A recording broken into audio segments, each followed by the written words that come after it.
جو اس پر ایمان لا رہے ہیں اور ہماری آیتوں کا انکار صرف وہی کرتے ہیں جو کافر ہے۔ آیت نمبر 48، اور تم اس سے پہلے نہ کوئی کتاب پڑھتے تھے اور نہ کوئی کتاب اپنے ہاتھ سے لکھتے تھے۔ یہ کس کو کہہ رہے ہیں؟ اللہ سبحانہ تعالیٰ رسول اللہ صلی اللہ علیہ وسلم کے بارے میں۔ اگر ایسا ہوتا تو باطل والے مین میخ نکال سکتے تھے۔ حقیقت تو یہ ہے کہ یہ قرآن ایسی نشانیوں کا مجموعہ ہے جو ان لوگوں کے سینوں میں بالکل واضح ہیں جنہیں علم عطا کیا گیا ہے، اور ہماری آیتوں کا انکار صرف وہی لوگ کرتے ہیں جو ظالم ہیں۔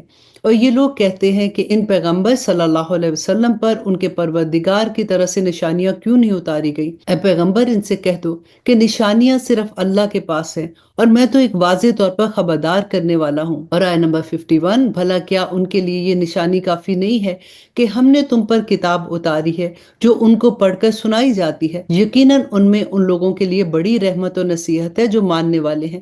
کہہ دو کہ میرے اور تمہارے درمیان گواہی دینے کے لیے اللہ کافی ہے۔ اسے ان تمام چیزوں کا علم ہے جو آسمانوں اور زمین میں موجود ہیں۔ اور جو لوگ باطل پر ایمان لائے ہیں اور اللہ کا انکار کیا ہے، وہی ہیں جو سخت نقصان اٹھانے والے ہیں۔ اور یہ لوگ تم سے عذاب کی جلدی مچا رہے ہیں۔ اگر عذاب کا ایک وقت مقرر نہ ہوتا تو ان پر ضرور عذاب آ جاتا، اور وہ آئے گا ضرور، مگر اتنا اچانک کہ ان کو پتہ بھی نہیں چلے گا۔ یہ تم سے عذاب کی جلدی مچا رہے ہیں، اور یقیناً جہنم ان کو گھیرے میں لے لے گی اس دن جب عذاب ان پر اوپر سے بھی چھا جائے گا اور ان کے پاؤں کے نیچے سے بھی، اور کہے گا کہ چکھو ان کاموں کا مزہ جو تم کرتے تھے۔ اور آیت نمبر 56، اے میرے بندو جو ایمان لا چکے ہو، یقین جانو کہ میری زمین بہت وسیع ہے، لہٰذا خالص میری عبادت کرو۔ ہر جان کو موت کا ذائقہ تو چکھنا ہے، پھر ہماری طرف ہی تم سب کو لوٹ کر آنا ہے۔ اور جو لوگ ایمان لائے ہیں اور انہوں نے نیک عمل کیے ہیں، ان کو ہم ضرور جنت میں ایسے بالا خانوں میں آباد کریں گے جن کے نیچے نہریں بہتی ہیں، جہاں وہ ہمیشہ ہمیشہ رہیں گے۔ بہترین اجر ہے ان عمل کرنے والوں کا جنہوں نے صبر سے کام لیا اور جو اپنے پروردگار پر بھروسہ کرتے ہیں۔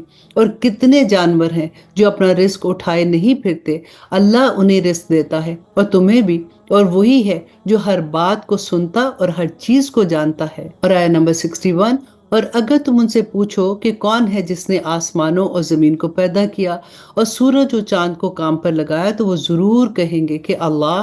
پھر آخر یہ لوگ کہاں سے اوندے چل پڑتے ہیں؟ اللہ اپنے بندوں میں سے جس کو چاہتا ہے رزق میں کشادگی دیتا ہے، اور جس کو چاہتا ہے اس کا رزق تنگ کر دیتا ہے۔ یقیناً اللہ ہر چیز کا مکمل علم رکھتا ہے۔ اور اگر تم ان سے پوچھو کہ کون ہے جس نے آسمانوں سے پانی برسایا، پھر اس کے ذریعے زمین کو مردہ ہونے کے بعد اسے زندگی بخشی، تو وہ ضرور کہیں گے کہ اللہ۔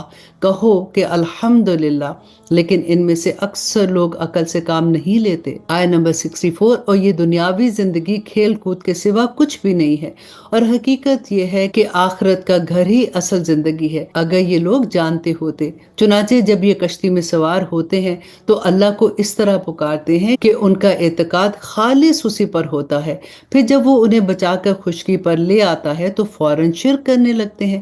کر لیں یہ لوگ ناشکری اس نعمت کی جو ہم نے ان کو دی ہے، اور اڑا لیں کچھ مزے، پھر وہ وقت دور نہیں ہے جب انہیں سب کچھ پتہ چل جائے گا۔ بھلا کیا انہوں نے یہ نہیں دیکھا کہ ہم نے ان کو شہر میں ایک پرامن حرم بنا دیا ہے، جبکہ اس کے ارد گرد کا حال یہ ہے کہ انہیں اچک لیا جاتا ہے؟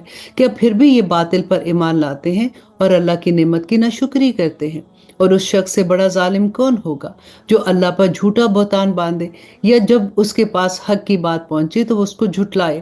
کیا جہنم میں ایسے کافروں کا ٹھکانہ نہیں ہوگا؟ اور اب اس سورہ کی آخری آیا اللہ سبحانہ تعالیٰ فرماتے کہ جن لوگوں نے ہماری خاطر کوشش کی ہے، ہم ضرور بالضرور انہیں اپنے راستوں پر پہنچائیں گے، اور یقیناً اللہ نیکی کرنے والوں کے ساتھ ہے۔ بہت پیاری آیات تھی۔ اللہ سبحانہ تعالیٰ سے دعا کریں کہ اللہ سبحانہ تعالیٰ ہم اس کی سمجھ عطا کرے، کیونکہ جب سمجھ آئے گی، ہم تدبر کریں گے، تبھی تو اس پہ عمل کریں گے نا۔ انشاءاللہ جی اب شروع کرتے ہیں سورۃ روم۔ تعارف تھوڑا سا دیکھ لیتے ہیں۔ اس سورت کا ایک خاص تاریخی پس منظر ہے جو رسول اللہ صلی اللہ علیہ وسلم اور قرآن کریم کی سچائی اور حقانیت کا ناقابل انکار ثبوت فراہم کرتا ہے۔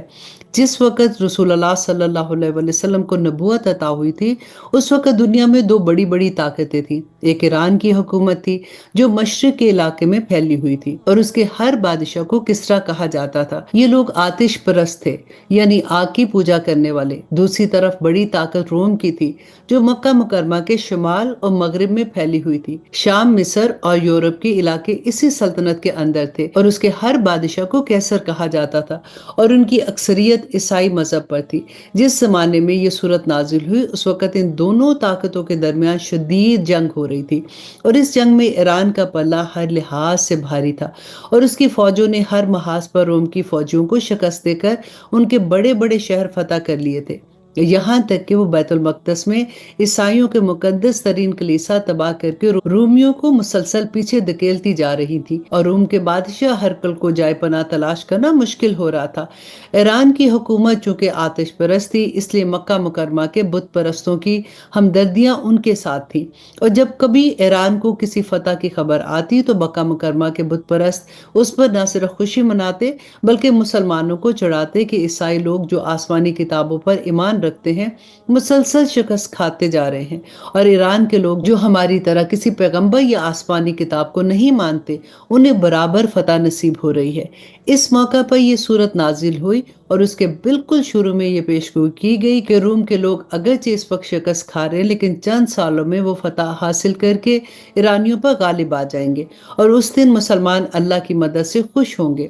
اور اسی طرح اس صورت کے شروع میں بیک وقت دو پیشگوئیاں کی گئیں۔ ایک یہ کہ روم کے جو لوگ شکست کھا گئے ہیں وہ چند سالوں میں ایرانیوں پر غالب آ جائیں گے، اور دوسرا یہ کہ مسلمان جو اس وقت مکہ مکرمہ کے مشرکین کے ہاتھوں ظلم و ستم کا شکار ہیں، اس دن وہ بھی مشرکین پر فتح منائیں گے۔ یہ دونوں پیشگوئیاں اس وقت کے ماحول میں اتنی دور کی بات لگتی تھی کہ کوئی بھی شخص جو اس وقت کے حالات سے واقف تھا ایسی پیشگوئی کو نہیں سمجھ سکتا تھا۔ مسلمان اس وقت جس طرح کافروں کے ظلم و ستم میں دبے اور پسے ہوئے تھے، اس کے پیش نظر بظاہر کوئی امکان تو نظر نہیں آتا تھا کہ وہ اپنی فتح کی خوشی منائے۔ دوسری طرف سلطنت روما کا حال یہ بھی تھا کہ اس کے ایرانیوں کے مقابلے میں ابھرنے کا دور دور تک کوئی اندیشہ نہیں کیا جا سکتا تھا۔ چنانچہ سلطنت روما کا مشہور مورخ اس پیشگوئی پر تبصرہ کرتے ہوئے لکھتا ہے، اس وقت کسی بھی پیشگوئی کا پورا ہونا اس سے زیادہ بعید نہیں ہو سکتا تھا، اس لیے کہ قیصر ہرقل کی حکومت کے پہلے 12 سالوں میں یہ بات کھل کر سامنے آ گئی تھی کہ رومی سلطنت کا خاتمہ بالکل قریب ہے۔ چنانچہ مکہ مکرمہ کے مشرکین نے اس پیشگوئی کا بہت مذاق اڑایا، یہاں تک کہ ان کے ایک مشہور سردار ابی بن خلف نے حضرت ابو بکر صدیق رضی اللہ عنہ سے یہ شرط لگا لی کہ اگر آئندہ 9 سال کے درمیان روم کے لوگ ایرانیوں پر غالب آ گئے تو وہ حضرت ابو بکر صدیق کو 100 اونٹ دے گا، اور اگر اس عرصے میں وہ غالب نہ آئے تو حضرت ابو بکر صدیق اس کو 100 اونٹ دیں گے۔ اس وقت تک اس قسم کی دو طرفہ شرط لگانا حرام نہیں کیا گیا تھا۔ چنانچہ اس آیت کے نازل ہونے کے بعد بھی ایرانیوں کی فتوحات کا سلسلہ تو جاری رہا، یہاں تک کہ وہ قیصر کے پایا تخت قسطنطنیہ کی دیواروں تک پہنچ گئے۔ انہوں نے قیصر ہرقل کی طرف سے صلح کی ہر پیشکش کو ٹھکرا کر یہ جواب دیا کہ انہیں ہرقل کے سر کے سوا کوئی اور پیشکش منظور نہیں ہے، جس کے نتیجے میں ہرقل وہاں سے بھاگنے کا منصوبہ بنانے لگا، لیکن اس کے فوراً بعد حالات نے عجیب و غریب پلٹا کھایا۔ ہرقل نے مجبور ہو کر ایرانیوں پر عقب سے حملہ کیا، جس میں اسے ایسی کامیابی حاصل ہوئی جس نے جنگ کے حالات ہی بدل دیے۔ اس پیشگوئی کو ابھی 7 سال گزرے تھے کہ رومیوں کی فتح کی خبر عرب تک پہنچ گئی۔ جس وقت یہ خبر پہنچی یہ ٹھیک وہ وقت تھا جب بدر کے میدان میں رسول اللہ صلی اللہ علیہ وسلم نے قریش مکہ کے لشکر کو عبرتناک شکست دی تھی، اور مسلمانوں کو اس فتح پر غیر معمولی خوشی حاصل ہوئی تھی۔ اسی طرح قرآن کریم کی دونوں پیشگوئیاں کھلی آنکھوں اس طرح پوری ہوئیں جن کا بظاہر کوئی امکان نظر نہیں آتا تھا، اور اس سے رسول اللہ صلی اللہ علیہ وآلہ وسلم اور قرآن کریم کی سچائی روز روشن کی طرح واضح ہوگی۔ اسی وقت ابی بن خلف نے حضرت ابو بکر صدیق سے شرط لگائی تھی، وہ مر چکا تھا، لیکن اس کے بیٹے نے شرط کے مطابق 100 اونٹ حضرت ابو بکر صدیق کو ادا کیے، اور چونکہ اس وقت جوئے کی حرمت آ چکی تھی اور دو طرفہ شرط جوئے ہی کی ایک شکل ہے، اس لیے رسول اللہ صلی اللہ علیہ وسلم نے حضرت ابو بکر صدیق کو حکم دیا کہ وہ اونٹ خود استعمال کرنے کے بجائے صدقہ کر دیں۔ اس پیشگوئی کے علاوہ اس صورت میں اسلام کے بنیادی عقائد